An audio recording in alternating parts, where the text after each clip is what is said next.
Welcome to the Lensrentals podcast. I'm Ryan Hill. This week, Joey and Roger are on their own answering some listener-submitted photo questions. They'll cover what filters we prefer, how we inspect lenses after rentals, and plenty more. Here are Joey and Roger.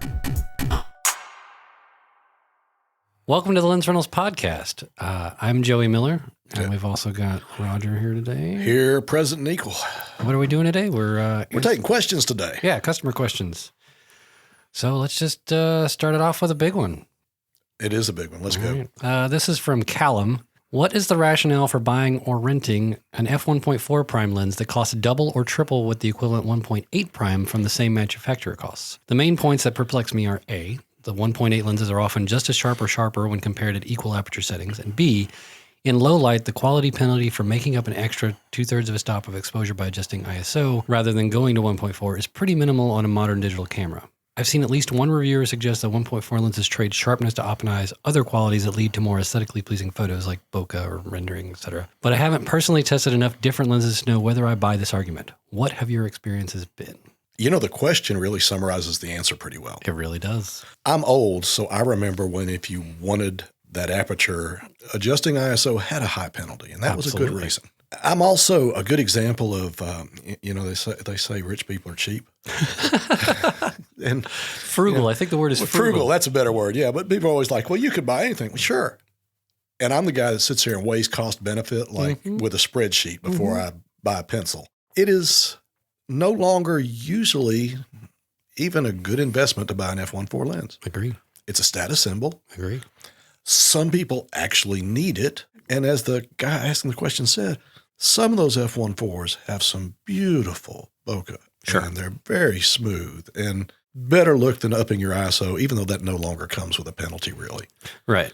But that doesn't mean all of them are that way. I'll throw out one other thing that I think is true, and Canon's a good example of this. Sometimes the f1.8s are cheap POSs. Yeah, for a reason. Yeah, and it's like if you want a good lens, you buy the f1.4, but the guy's right. At most apertures, the 1.8 is going to be sharper or at least as sharp. Mm-hmm. If you shoot at f4, it doesn't matter. And most of the manufacturers now have some really good f1.8s, and if they don't, third parties like Tamron and Sigma do. Mm-hmm. Yeah, and you know the weight saving is a big deal in a lot of cases. Unless you really specifically need a specific lens design that's only at 1.4, or you're shooting extreme low light, like you're really pushing the envelope there, there's really no reason. Yeah, or again, it's the not in focus effect. Yeah. For video especially, I think. Sure. But I'd be hard-pressed now to say why I would buy an f1.4 in most cases. There are a couple like, is an f1.4 with IS versus an f1.8 without. That might be a big deal. But, honestly, the f1.8s are really reasonable cost. And the one thing people don't think about, we have so many people still who shoot, I've got every focal length covered with a zoom. The difference between an f2.8 zoom and an f1.8 prime is massive. Yeah. The difference between an f1.8 prime and an f1.4 prime may not be much at all. Nope. It's pixel peeping at that point almost. It is. And, I've always said I can carry 4 primes in my bag for what the zoom weighs. And in most cases, that's really true. Yeah. And when it comes to like smaller sensors, not just full frame, but like Fuji or even like micro four thirds, f2 is fine. Mm-hmm. So, yeah, I like you renting f1.4 lenses. I don't buy them myself. Right. All right, we're going to get another one from Callum. What is the quantifiable benefit of modern multi-coating compared to, say, that of the mid-'80s? What is it allowed for specifically? Now, that is a big deal. Yeah. f1.4 to f1.8, no longer a big deal. Coating's massive. Yeah. There's I don't know what you want to call them, but the optical equivalent of pseudoscience with all this bullshit about fewer elements do all this stuff and it makes, soft definition, 3D pop, micro contrast, whatever. Mm-hmm. The reality is that the coatings today really will allow 99.9+% of light through. And in the 80s, 98 was good. Right. And most of them were 97, 96. Right. You put 17 elements, which is 34 surfaces. You're talking about at 2% per surface, taking out a big chunk of light and a big chunk of contrast at 0.004 4%, you're not losing much at all. Nope. So if I'm looking, and I'm an antique lens fiend, not as much as you are, Joey. I mean, I'm getting there. You really are. You like old lenses. I've got several good ones. I sit mine on a shelf. You actually shoot with yours. That's the difference. It's true. It's true. You know, when I'm looking at an older lens, a 60s lens, and there are some great lenses, I'm usually going, how many elements does it have? Because it matters then. Right. And today it's like 21 elements. That's cool. Right. What do you think? You shoot with them. Yeah, when it's like three lens elements in there, it's not a big deal. But when I have, I guess my biggest personal example, I have a Mamiya press cameras, and I have the 102.8 multi-coated and 103.5 that is not. And the difference, even at the same aperture, is striking. Yeah. One flares like crazy. I get ghosting all over the place. And even with the multi-coated one, like those old coatings were way better than nothing. But now compared to modern lenses, they're huge. It's night and day. One thing about coatings that I do think is a negative, a lot of lenses now come out with their anti-smudge and won't take dirt, anti-oil front element coatings. And those are great until day 4 when they wear off. Right. So that's one case. I think there's a question later about filters. I put a filter on those because those coatings are not durable. Right. They may be great, but they're not durable. Well, and going back to the light transmission, that's really been a boon for video lenses that list in T-stops. T-stops is just transmission, like actual measured light going through the lens. Not what we claim it should be. Yeah. So like T1.5 means you're losing a little bit of light at f1.4. But because of modern coatings, you're losing less now. So they can get more complex designs and just it's good. It's a good thing. It is. And until lens designers go berserk and you have a 21 element, 2 pound, 50 millimeter, 1.4 lens. What? That's not cool? It looks cool. It looks cool. It's cool if you got a big video rig to carry it around on. Right. You know, I'm shooting handheld and I'm old, so it doesn't work for me. Right. Okay. Well, let's go for an easier one. People from Andrew. Do people actually buy the empty boxes you sell on LensAuthority? Hell yes. Yes, they do. That may be our biggest selling item. Because people have their own lens to sell and they want to advertise it as new in box, even though they fished it out of the pond last week. That happens, yes. Yeah. So, yeah, they buy those boxes constantly. People who are selling their own lens realize they get, what do we sell the boxes for nowadays? I don't even know. $5? I think $5-10. It's cheap. And they may get $100 more for their lens if it's in the box. Right. And if you buy direct from LensAuthority, we'll sell it to you in the retail box. Yeah, and the reason we have extra boxes is because not all lenses survive to get sold by LensAuthority. Oops. Yeah. RIP lenses. All right. From Charles, are speed boosters a good idea? Specifically, I use Micro Four Thirds, and I'm interested in a faster long zoom than any native lens. A speed booster will accomplish that. Right. But he specifically said long zoom, so it's going to make your long zoom a little shorter while it makes it a wider aperture. I think the trade-off's good. I think you get, is it 0.7? Yeah. Times focal length? 0.71. Yeah, okay. So if you have a 100 millimeter lens, it's actually a 70 now, but you got a full stop of extra light. Right, and it's a 2x equivalent on the Micro Four Thirds, so it's like a 140. Yeah, so you're losing some, but you're down to 100, so yeah. Right. You get the full extra stop, and it's not just the light. You get the narrow depth of field, et cetera. So. And to Metabone's credit, they've gotten better, and they work better than they ever used to. Yeah, they had quality control problems for a while. They were good, but they weren't durable. They did. And the firmware was iffy sometimes, and sometimes you get autofocus and sometimes you wouldn't. And the other thing I remember is early days, and they are much better now, but in the early days, we used to take every adapter, and then we had to reset infinity focus on it because they were so inaccurate. Yeah. Yep. Today, it's different. It's much more professional. They're accurate. And I think they're more durable, but you can comment better on that than I can. We have had so few of them come through repair these days. Like I'm front line and I don't see them. And that's a big difference. Yeah, I don't even get complaints about functionality.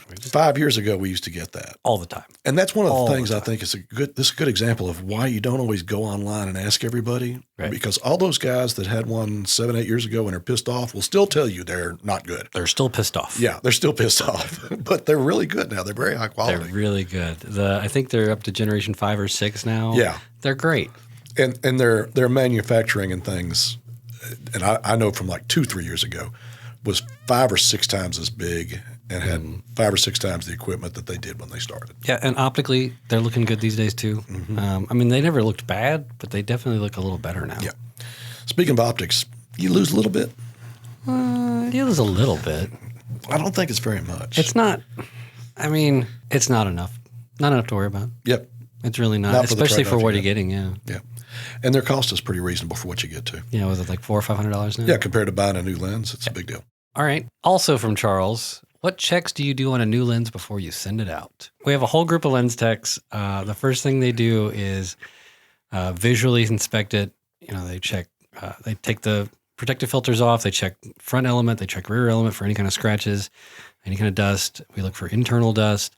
We check focus rings. We check zoom rings, make sure they're moving smoothly. Taking the filter off also helps check the filter ring. We check to make sure the hoods mount both forward and reverse. Make sure there's no damage to the hood mount flanges on the front of the lens, which is pretty common on certain, especially Sony lenses. We check tripod rings, make sure they move smoothly. And then once all the mechanical checks are done, we put it on the camera. We'll check aperture, make sure it moves through the entire range. Doesn't cause an error. Like Canon's, that's a error 01. That's right. One of the options is a failed electronic aperture. And then we shoot on a chart at maximum aperture.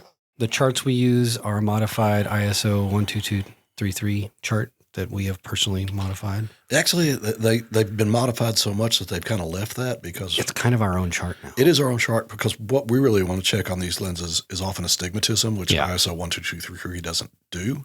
Right. And by rotating things a little bit, we actually can do that. And that's probably the hugest, we caught something, is astigmatism. This is like 11223 version 3 or 4 Yeah, at this point. it's definitely there. Crazy.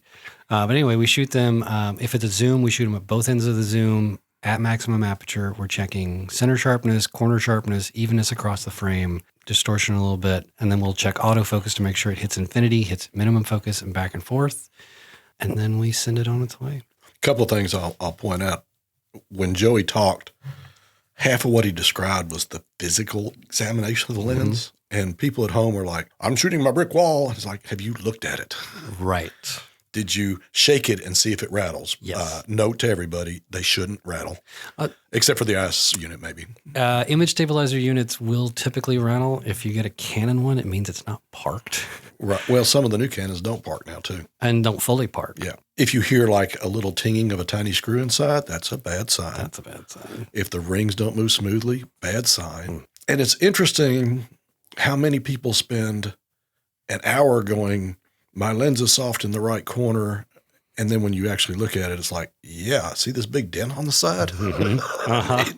I mean, you just never looked at it. Right. You see how the barrel's separating right Yeah, there? that's true. And barrel separation is a real thing. Yeah. We've got lenses like that. Absolutely. The other thing people want to talk about is my testing, the MTF testing. Yeah. Now, when we get a new lens, like we've never carried it before, we MTF test a set of those and we establish a standard. And if the physical examination or test charts, anything else make it look iffy, it goes back to get tested against that standard. The biggest difficulty with home testing is not that people don't have good methodology. Well, a lot of them don't, but most of them do. Right. It's that they don't have 10 to compare it to. Right. So it's, I read this review and the lens isn't as good as I thought. Does that mean it's a bad lens, a bad copy of the lens, or maybe the reviews were overly optimistic? And that's probably the biggest difference between what we can do and what, dude at home can do. Right. When I used to do a lot of tech support, customer service type stuff, most of my job was managing customers' expectations. Yeah. Like, yes, that lens is fine, but it's probably not what you want it to be. But on the same token, the first thing we tell them was, when it gets back, we'll test it against standards. And it's real easy to have, and literally our guys do, Bubba's at a table with 40 copies of the 85 1.4 lens on it, and he's going 1, 2, 3, 4. When one of those is different, it stands out. One of these things is not like the other is an easy call. Right, which is why when we leave notes about things we're testing like that, we don't say it's good or bad. We'll say it's up to spec or it's not. Yeah, and that's another catchphrase that kills people because, well, the manufacturer said it was up to spec. Well, honestly, the manufacturer's full of shit. They don't know. Well, and you didn't send it to the manufacturer. You No. sent it to the repair center. Right. Depending on the brand, that may be Joe's repair center because it outsources all of them. Yep. And some of those are good and some of those are bad. Well, basically, you have to go back in my mind. What is everybody's motivation? The repair center on an in-warranty lens gets a flat rate. Yeah. Finding it in spec, you still get your $40. Yep. Taking it apart, reassembling, adjusting, you still get your $40. Yep. So our in spec is actually documented. If you call and ask me the specs, I'll send you a chart and go, here's the range. Right. And it is a range. There's some difference. Yeah. But the majority, I'd say, Joey, you got a better handle on this. I'm guessing 80% of bad lenses we can look at on physical inspection and go, this is going to be optically bad. Oh yeah. Yeah. You can almost always tell when something's going to be off. Yeah. You'll see it. You'll see damage somewhere. A cracked filter, slightly dented filter that still comes off the lens, but there's a little dent in it. Or another common thing we get all the time, I dropped it, but it's fine. Yeah. Oh yeah. Well, no, it's not anymore. You thought it was. I had one guy that did that, and I dropped it, and it was fine, but it does seem soft, and he sent me his link to his page. He had like 100 pictures. Right. And the first 30 were really good, and the next 70 were not. Right. Well, and we've had lots of customers that call in like, I dropped the lens, and they rented a camera too. And they're like, oh, everything else is fine, just the lens. And we get it back. I refuse to test just a lens on those. I get the entire order, I check it all, and half the time the camera's busted too. Yeah. So. And some of those busts, both lenses and cameras, they're subtle. Yeah, it's like a minor crack somewhere on the camera body, but it's still functional. Or the mount has been pulled a little bit out of alignment. Just a little, but it still attaches. Yeah, and when you think of things like the mounts of the lens or the camera, 20 microns. That's enough to throw it off completely. Throws it way off. Yeah. I mean, it really does. One of my favorite things is we used to have, this was the older version of the Nikon 7200 VR, and they would get dropped and it would be not a subtle call. It was like, it can't focus anymore.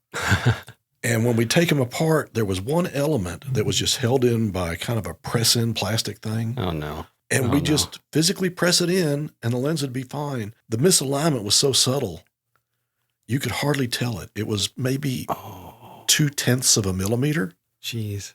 But it was enough to totally screw up the lens. Got off topic there. Ryan may have to cut a lot of that out. The other thing we do on some lenses is we have our rapid MTF machine. The machine. The machine. And a lot of our primes will go through that. A tech will do all the physical inspection first, and then they stick it on the machine, and they hit a button, and they scan it in, and the machine does a rapid MTF test on it.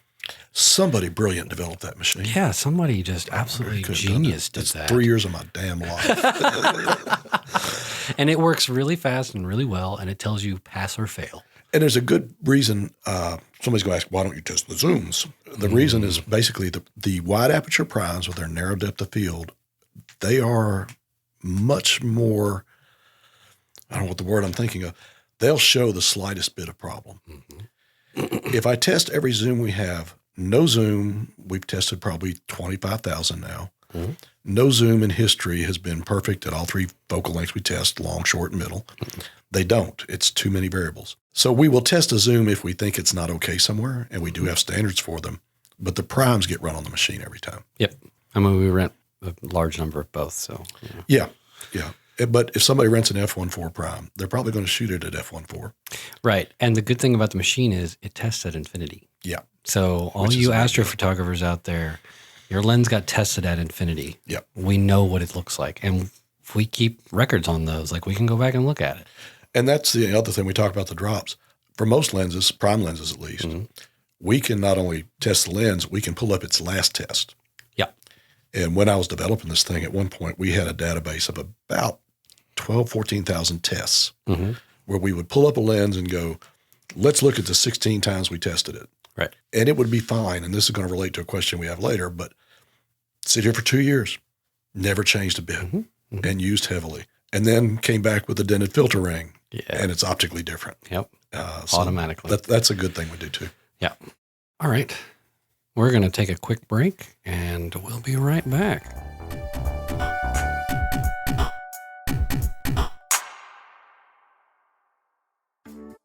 Want a discount on your next order from Lensrentals?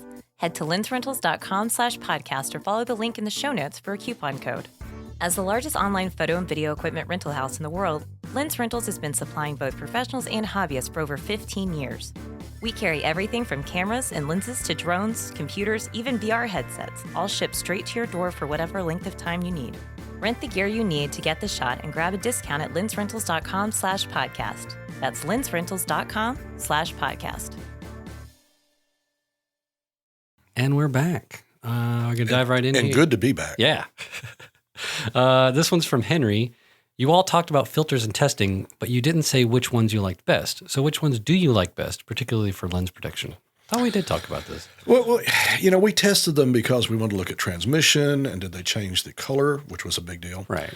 And we tested the hell out of a bunch of them. What we found were that there were half a dozen that were just fine. Then we went out and said, which of these is the cheapest? Mm-hmm. And when we're buying them, we're going to manufacturers saying, what's the price on 5,000 of these or 8,000 of these? So I didn't name one because most of them are pretty good and some of them really aren't. The other thing I'll point out real quickly is people want to go, which brand? And that's not an okay question because most brands have several levels of filter. Yep. And one of our favorite filters has one of the awfulest low-end filters. Yeah, they're pretty bad. But the high ends are great. The high ends are great. And the one thing that people don't realize, the big thing with a filter is flatness. Mm-hmm. And they're supposed to be anywhere from a 1/10 to a 1/4 wavelength of flatness. Mm-hmm. And they aren't. Right. Because they buy those sheets. And one of the companies, we actually tested for several filter manufacturer companies because they bought their flat glass from China. And every batch had to be tested because every so often they try to sneak through a not very flat set. We're going to charge you the full price. How's it going? Mm-hmm. So we learned to catch those. But when you see the not flat filter, you see it when you put it on your 400 or 500 millimeter lens. Yep. And it looks really weird. The subject may be in focus and the bokeh is really weird. Yep. So that's a big deal. All I'd say about that is if you have a filter on a lens and you don't like the picture, take the filter off first and see if it changes. And if it does, you got a bad filter. Especially if you have a Sony 200 to 600, take the filter off. Yeah. And you Some of those won't don't like to see focus. it. The non-flat glass in the 24 to 70 range or say less than 70 range, you don't really notice it. Right. So if you've got a crappy filter on a 24-70, you probably won't tell it. If you put it on your 200 millimeter lens, it'll stick out like a sore thumb. Mm-hmm. The brand we went with was the brand we put on our lenses, B&W Nano Clear. Yeah. Or Clear Nano.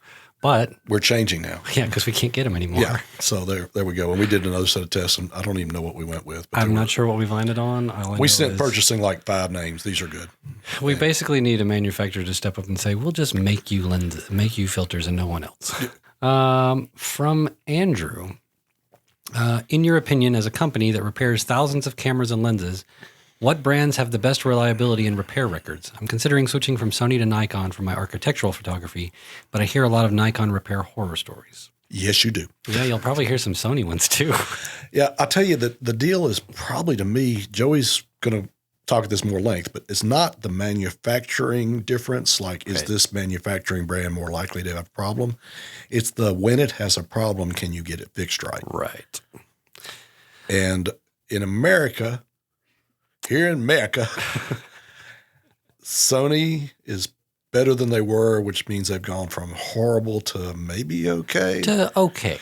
Nikon, when I started this business, was the best. Yeah, they were great. It fell off a cliff when they downsized because they downsized repair. And everybody needs to understand that repair is – first thing I do when I send a lens off is I'd go – let me Google map the place it's going to. Yeah.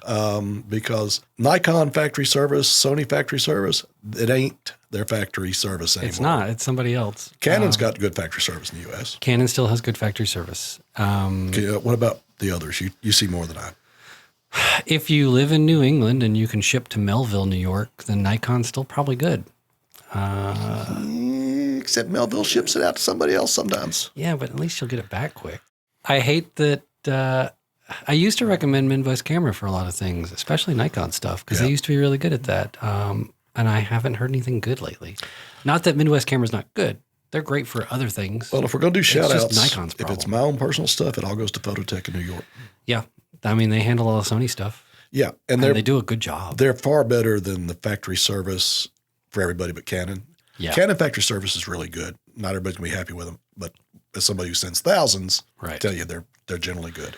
Right. Fuji services seemed pretty decent. Okay. At least they're willing to work with you on things, and turnaround seems to be relatively quick. Sigma, I haven't had a problem with Sigma. No, they've been good. And as long as we're throwing out, Tamron also seems to have good factory Yeah, repair. Tamron's pretty good too. Especially once they released that latest lens line. They've just they made better lenses and they have better service now. I will say one of the fun things, if you want to do the Google map where your lens is going, is if it's going to the border of the U.S. and Mexico, it's not being repaired in the U.S. Just saying. Definitely not. There's at least one site there that they just all come there and the truck loads up and drives across the border. And not saying that's bad. I'm just saying it's not what you think it is. Right. So if you're looking to switch to Nikon, if you're going mirrorless, okay. If you're sticking with DSLRs and using their tilt shift lenses, those are all made really well. I don't think you would have a problem unless you dropped something and then you'll have issues. I hate to do this. I would probably either stick with Sony or switch to Canon. At this point in my career, I would do that.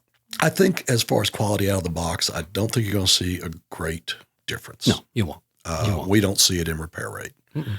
But if you do have a broken thing and you need it repaired, you will see a great difference. Yeah. Yeah, I would stick with Sony or Canon if you want to stay full frame. That's what I would do. Sorry, Andrew. If you had your heart set on Nikon, I still have a Nikon lens tattooed on my body. I still like Nikon. I will also throw out there, and I'm just speculating, but I see the difference over time that some people don't. We used to be 35, 37% Nikon. Yeah. And it's, 16? It's dropped. 15? Sony filled a lot of that void. Yes, or Sony caused a lot of that. Nikon did some of their sales, all that stuff. All I'm saying is when a company is smaller, they're going to have a little less R&D. You may not see all the number of new lenses that you see from other companies going forward. You might. Because they're outsourcing a lot of it. Right. And that's another point worth making. Just because it says Rogers Camera Company on the outside does not mean that's what's on the inside. Our last question's from Michelle. How long do you rent out a lens before it gets retired? What influences your decision to retire a lens? Well, in Joey's case, if he hates the company. Yeah. Get rid of them. There's a ceiling of about 2 years. Right. We don't keep anything longer than 2 years, with one exception. It's a bit if a popular product has gone out of production and people still desperately want to rent it, we'll continue that. We kind of note these are over 2 years old when we do it. It hadn't happened often. And when it has, I think the Canon 5D 2 and 3 fit that meld. We still rent those. Yeah. Because people still want them. Well, I think people, if I've got two of them and I need a third maybe I want all the same. Right. I don't know. The one I never got, the old Canon 2470 f2.8 lens. Oh, the original? The original, which was an awful lens. People rented that. We had them, they were 4 years old. So basically 2 years with a few exceptions that we will just say it's out of production. We're going to rent it till it dies. Yep. We do sell some things earlier, which I think is the best bargain in LensAuthority, though. Absolutely.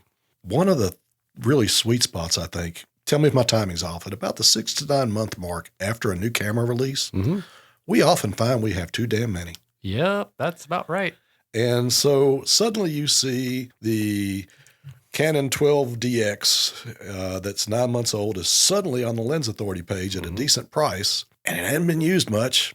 Right. And I kind of watch that myself. Yeah, and some of it's seasonal too. Yeah, there's some seasonal stuff. We tend to max out in about October, and over the winter we suddenly go, okay, are these going to be good next year? Right.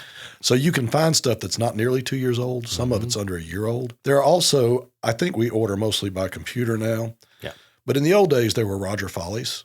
When I handled the ordering, and I'd go, this is so cool, and we're buying 50 of them, and then they'd go, we've rented 2 twice, and we'd sell them all. Right. Now we have a team of people that figure this out. And they never make a mistake. Oh, yeah, but now it doesn't have anybody's name attached to it. Exactly. You can't call it the team's follies. Right. But I think sometimes you'll see something that came out that we thought was going to be hot. Yeah. And it wasn't. Yeah. And I know we still make mistakes both ways. So I'd kind of look on the LensAuthority website, and if you see something that's new, it ain't because it looks like crap most of the time. There are occasionally ones that will go, oh, it's got the barrel's all scratched. We can't fix it. Right. Right. And they'll tell you exactly what that is, and you get to look at it and see if it's okay with you. But when you see new stuff, it basically is either we ordered too many. Mm-hmm. It didn't run as much as we thought, or somebody screwed up. Yep. And you can get some real bargains that way. Yeah. Especially with supply chain issues these days. Yeah, but nothing over 2 years old. And where did we get that number? It came out of my butt when we started this thing. And the reason was I saw other places that would go, when it looks too rough, we'll sell it. When it's not okay, we'll sell it. And I went, that is not okay. Right. And I don't want to be making judgment calls. Whoa, we don't have much purchasing money this month, so let's hang on to them a while. Right. So we just set a 2-year line, right. And that was it. And we kept it ever since. And sometimes if a lens comes back and it's been roughed up over its shorter life, we'll sell it because it's roughed up. And we say that. Yeah. Most of the time, if a lens is actually damaged, people go, do you try to pass that off? No, we part that out. We need parts all the time. Yeah. So if it's really broke, we grab the parts. Yep. And absolutely.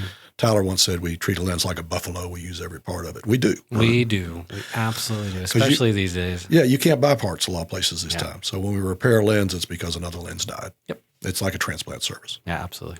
And I guess that's all of our questions today. Thanks for listening in. And really sad that they didn't get to see my T-shirt. We should be on video. I'm gonna describe this T-shirt to y'all.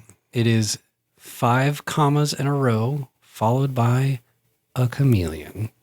And it is awesome. It is really, really awesome. So I hope that song is stuck in your head now. Yeah. Anyway, from me, Joey, and Roger, thanks for listening in. Yep. And we'll see you next time. And thanks to Ryan, who's going to make this sound a lot better than it did in real life. Yeah. Thanks, Ryan. Thanks for listening to the Lens Rentals podcast. If you'd like to submit your own question or topic to be covered on the show, just follow the link to the submission form in the show notes. As always, make sure to visit lensrentals.com/podcast for a discount on your next order from us. And if you're enjoying the show, you can support it by subscribing and giving us a review on Apple Podcasts. We're on Instagram and Twitter at LensRentals, and thanks to Jacques Granger for our theme music. More of his work can be found at revengebodymemphis.bandcamp.com. On the next episode of the Lens Rentals podcast, Joey and Roger will be back to give you some advice on how to test your own gear at home. This is basically all they do every day, and they use some pretty specialized experience and equipment to do it, but you don't need to have years of experience or an optical bench that costs as much as a new car to do some basic evaluation of your own cameras and lenses. Roger and Joey will give you some simple and affordable tests you can do to make sure your equipment is living up to its full potential on the next episode of the Lens Rentals podcast.